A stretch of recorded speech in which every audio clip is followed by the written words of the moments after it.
have been studying the statistical properties of gene length and protein length. So we have a very huge amount of genes from the whole tree of life, and also the proteins. We just study what kind of length distribution they have, and which could be the reason behind that distribution, would be the science, the biology, or even the physics behind the distribution of length in genes. The objective of the study is to basically to see how the eukaryotic cell appeared. How did we become to be? Why during so long time the life was only prokaryote like bacteria and archaea, and suddenly there was a jump that gave rise to the complex cell, and without no intermediary types. There are no cells that are behind between both kind of cells, but they appear suddenly, and we don't know why.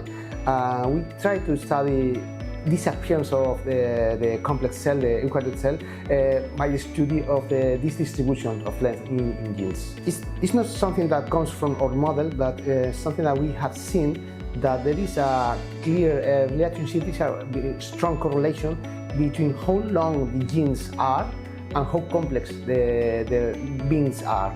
So we have seen that the longer the genes, in fact, the longer the mean gene length, the more organismical complexity this organism find. So, for example, it's easy to see that some of the more complex organisms, which are us, with this brain so complex, in fact, has some of the longest genes. The mean genes of the human being is about 60,000 length, which is very long compared, for example, with a bacteria, which is only 400, and that's all. We have finished this part of the research. We have found that there is a kind of critical transition in the behavior of the genes along the evolution. There is a critical length that is 1,500 base pairs that marks the difference between prokaryotes and eukaryotes. And here happens very interesting thing. Here suddenly the behavior of the genome changed completely, and there appear no kind of gene component which are the interns. And we already know that for the whole tree of life, except for virus. We haven't studied virus because the virus behave in a different way. The statistic for virus is different. So our next step will be to study these properties in virus and see how it matches with the model.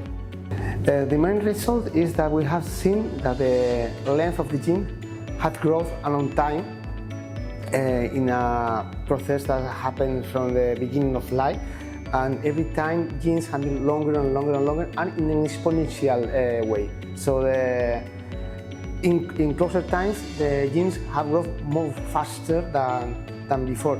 It is a passive process, which is extraordinary, because that means that it's something that you cannot avoid. It's something unavoidable, and so we hope that in other places where life can appear, at the end, like complex life will appear also. PNAS is a very important magazine, and in fact, it was published there because they asked for our job. So we have a contact with an editor of PNAS, and he has asked to publish he knew the work, and he was very interested that it was published in the journal. This has been an international collaboration. We have worked with the University of Zurich, University of Mainz in Germany, and the Polytechnical University of Madrid. It's a team of 4 main researchers. We have been working in this for almost 6 years. It's a very long research work.